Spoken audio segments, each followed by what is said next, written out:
I love me some football. I also love me some history.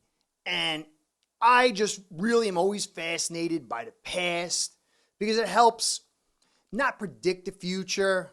It's a little misnomer in history quotes, but it does kind of rhyme and helps allow you to see the present in context and with better perspective. Now, J.J. Watt announced he's going to retire at the end of the year. And immediately the talk was, is he Hall of Fame or how quickly he gets in Hall of Fame, yada, yada, yada. And first thing I was like, man, yeah, he was great, but he had a lot of injured seasons. And so that forced me really to go into the past to see what he'd done as a football player in his peak and throughout the injured seasons, and then start comparing it to some other greats. And it was such a fun journey. I'm a Dolphins fan, so, focusing on my team might not always make me smile.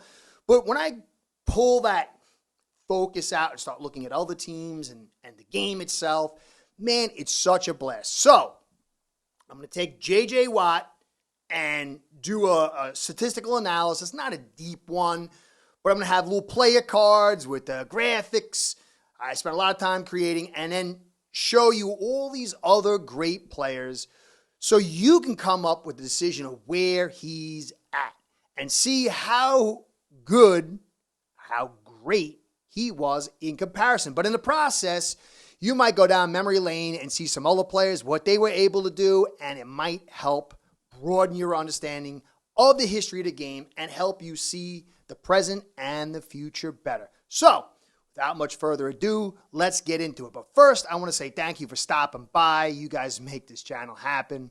I really am grateful for everything you've done. I want to give a shout out to Ace Per Head, my sponsor, because without you, without them, this show ain't going down. Ace Per Head's betting software is the premier white label platform for bookies to manage their players and grow their sportsbook operation. Click the link in the description below to get set up in minutes. Ask for the Curtis promo and get a special introductory discount. I don't cover every great. I might miss somebody's favorite. There's a couple that I wanted to put in there that I didn't. But I have about 11 all-time greats with J.J. Watt in there. And it's really, really interesting. So I'm going to have two groups. The first group is going to be obviously awesome.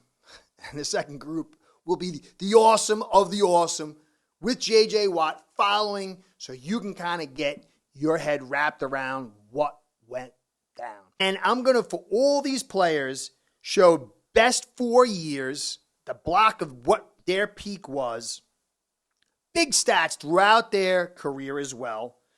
And I'm going to show 15-plus sacks. I took it as just a random number because it just seemed like a real high number. So all the 15-plus sack seasons a player had, and the individual honors, and lay that out. So Chris Dolman here, he had a career-high 21 sacks as his high peak. During his great 89 to 92 run, he had 53.5 sacks. He got 2 All-Pro honors. He had 6 forced fumbles in the season, and his high tackles during that peak was 101 tackles with 80 on average. Now, Dolman was an unbelievable player. His first, not because he's the worst or anything like that, but he was definitely a superstar. But as amazing as it sounds, you're going to find some other players, in that range, but just showing something more. So Dolman is a Hall of Famer, obviously. These are all Hall of Famers. So next would be Howie Long. Now, Howie had a career-high 13 sacks. He had 42 sacks in 83 to 86, 2 AP honors, and 5 sacks in a single game against Washington. Now, we see Howie all the time, and I remember him being unbelievable, and he is. But it's amazing that this talent, this great Hall of Fame player, really is at that lower echelon of greatness. Now, I know some people don't remember Leroy Selman. As a kid, the Tampa was a joke.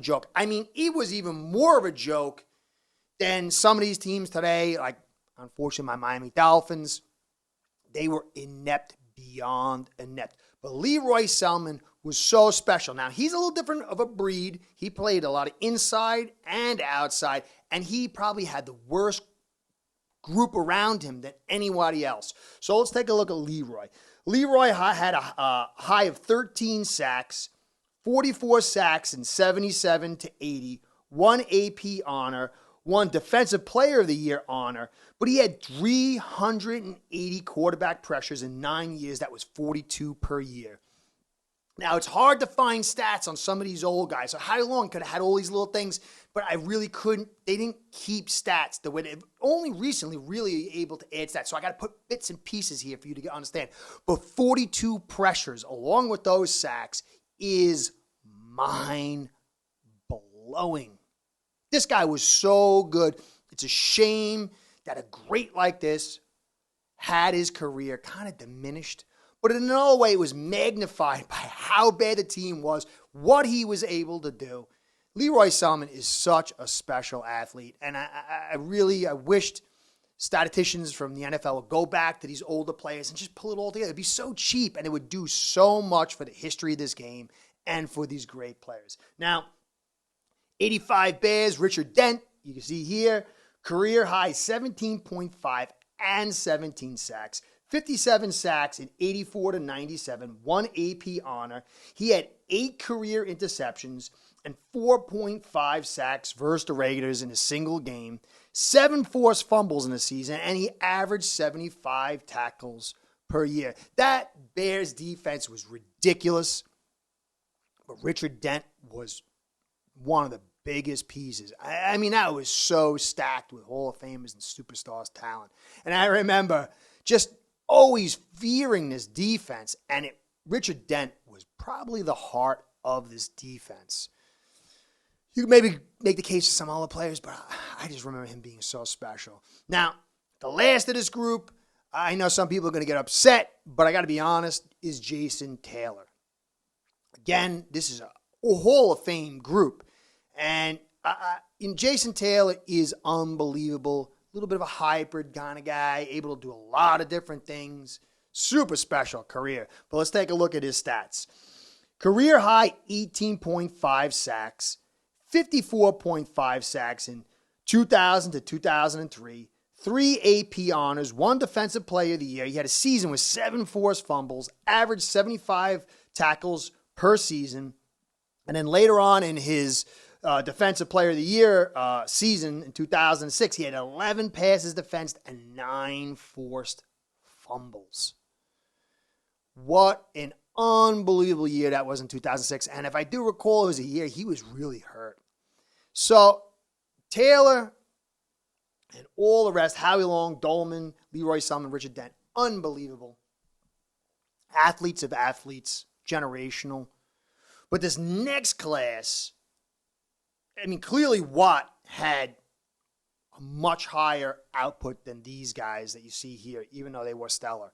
But this next class is going to be very interesting in order to really generate context about impact over a period of time and what they were able to do. And it's going to be very interesting, and I'm also hoping to put a little spotlight on a player that really meant the world to me. And I really want some of the newer fans to remember how great this guy was. He was just so great. Now, the next class we got here, I'm going to start out with Bruce Smith. I hated Bruce Smith. He was a nightmare for Dan Marino, a nightmare for my Dolphins. But this guy is unbelievable. When you see this next group, and Bruce Smith is going to kick it off, and again, it's not, in sort of ways, I'm kind of still doing whatever up here, but maybe a little bit more in my personal hierarchy. Now, career high 19 and 15 sacks, 55 sacks in 87 to 90, 8 AP honors, 2 Defensive Players of the Year, 200 all-time sacks. He averaged 13 sacks a season. He had tackle highs of 101 during his peak and 80 on average. That's incredible. This guy's longevity and peaks, he truly was a era controlling and dominating defensive end. And he did it in such a long fashion. He was the heart of this Bills defense that was such a pain in the neck for my Dolphins. Dan Marino almost like, I know Dan Marino couldn't stand it. But this guy is so special. I think after doing this, I agree with Dion a little bit more. You should have a Hall of Fame, and then within the Hall of Fame, just that next level of the umpty-umph of the umpty-umph, as Miles Davis once said. Because you saw that first group. They're so separate from your average or even good player. But this is mind-blowing, and it's only going to get higher. If the NFL, it was so cheap for a billion-dollar organization like the NFL to go back and watch these games and create stats for these other players, it would be such a huge draw for so many fans. I just don't understand the NFL sometimes. To be able to go back and see what these guys did. I mean, you could barely find the film, but at least if you can't get the film, you could have these stats and just marvel. Now, another player I want to do, everybody knows. I was a Dolphin fan, but you might not know by the way I talk, but I grew up in New York. So LT was like, I don't know, Coca-Cola. It was during the 80s, LT, everybody was talking about it. It was unbelievable. Everybody loved to watch him. I wasn't as super hyped on him as a lot of the other New Yorkers. My hype was someplace else. I mean, I loved LT. It was amazing watching what this guy could do. But LT is obviously considered the greatest defensive player, likely front guy by many. I'm going to disagree a little bit, but I don't want to put my foot in the ground. But I'm going to talk about him right now. Unbelievable, though. So he had a career high of 20, 15.5, and 15 sacks. He had 63 sacks in 86 to 89, 8 AP honors in his first 9 seasons. So this guy came out like gold, shot out like gold. 3 defensive players of the year, 3 ints in a single season. Remember the one he got? He took a 99-yard. Unbelievable. What a freak. And 105 tackle high during his peak. LT changed the way the game was. And I think no one had ever seen a guy like that before. A lot of people had seen the up front guys dominate and all this. But LT did something. He was ferocious. And you can see in the picture, he had just launched himself. He really was the heart of football. That aggression, that desire, the physicality and athleticism. He was a freak of freaks. And there's no doubt if somebody says he's the greatest front defender of all time, I would say, I got it. I personally disagree. And that might be just my memory as a child. And I don't know exactly why, but I just always felt that he was second. But for me, the number one guy on my list, the guy I just always was in awe of, was Reggie White. Reggie White, to me, was the most dominating force I'd ever seen. I just, what he could do on the field, he didn't look like he should be that fast. I mean, as he got older, when he was younger, you'll see.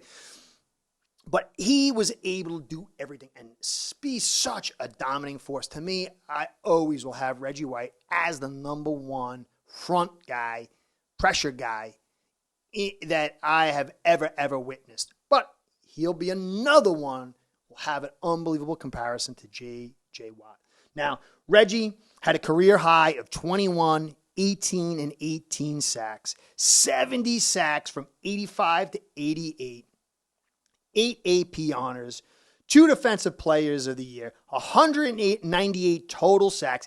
He had his 21 sack season in the shortened season of 12 games.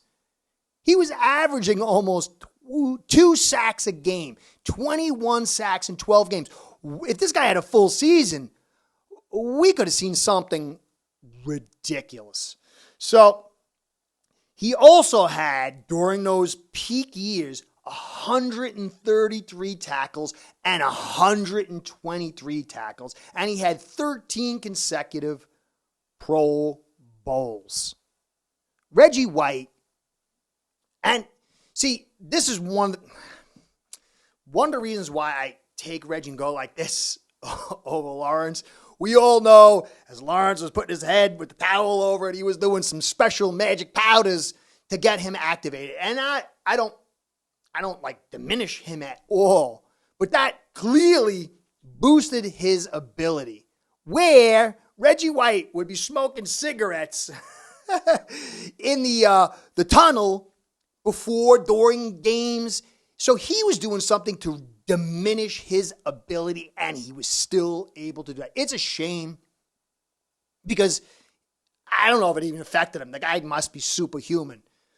But this, when you go back and you look, what I showed you with his stats was his first like 4 or 5 years. And he was thin and he had it all. And then he kind of morphed into the bigger Reggie where he slowed down. But he was still unbelievable. He started using a little bit more power than, he had them both at the beginning, but then he started doing the hip thing and the club, and he was still amazingly fast. But to me, Reggie's power, his domination, his diminishing of his skills through smoking the cigarettes really puts him in a class separate for me. But obviously the rest of these guys are just so special. Let's put the spotlight on the man of the hour, what this whole thing's been about, J.J. Watt. We saw the first group, unbelievable players. Second group, the oomph. Let's see where he fits and what his career says. So J.J. Watt, career high 20, and 17.5 sacks. 67 sacks through 2012 and 2015 with 5 AP honors, 3 defensive player honors, only one player other than him to do that, and that's LT. 16 passes defended, 17 passes defended during that period. Tackles for loss, 39, 29, and 29. 80 tackles per year with a career high 7 forced fumbles in 2018. This is unbelievable. The sack total and domination during this period. He clearly was like Achilles. Live fast, live high, but shorter time frame. He had a bunch of injuries, shortened seasons. He had one, I think it was like 2016 was a nice season for him, and in a couple of blips. But those 4 seasons are something that I don't know how long before we see that again. I don't put him in Reggie's class. Obviously, Bruce Smith didn't have those same peaks, but a much longer career. And Lawrence Taylor, it's so hard because you don't have the handle of those extra stats, the tackles for loss. I remember this guy tackling people behind the line all the time.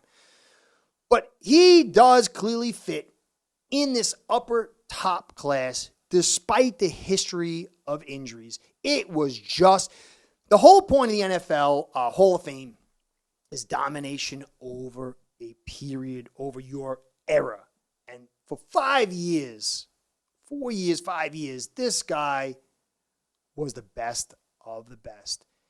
It really was a pleasure to watch this guy play. I wished I kind of understood it a little bit more. I wish I had done something like this a few years ago. But he clearly is in the top class. He had some kind of impact. And it really makes it a shame that he had these injuries because what could this guy have done?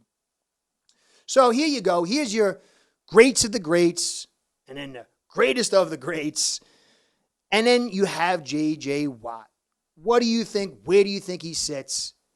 Hope you enjoyed. Hope you got to see some of these older guys and appreciate them. And maybe you'll take a little time to go down a journey of their careers. So many great players and so many fun stories that kind of lose some steam as history keeps rolling on. But J.J. Watt clearly is one of the best There's a real pleasure doing this. Thank you guys for stopping by. Curtis saying, catch you next time.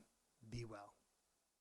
Start building your own online sportsbook today by getting signed up with aceperhead.com service that'll allow you to book action on sports from all around the world.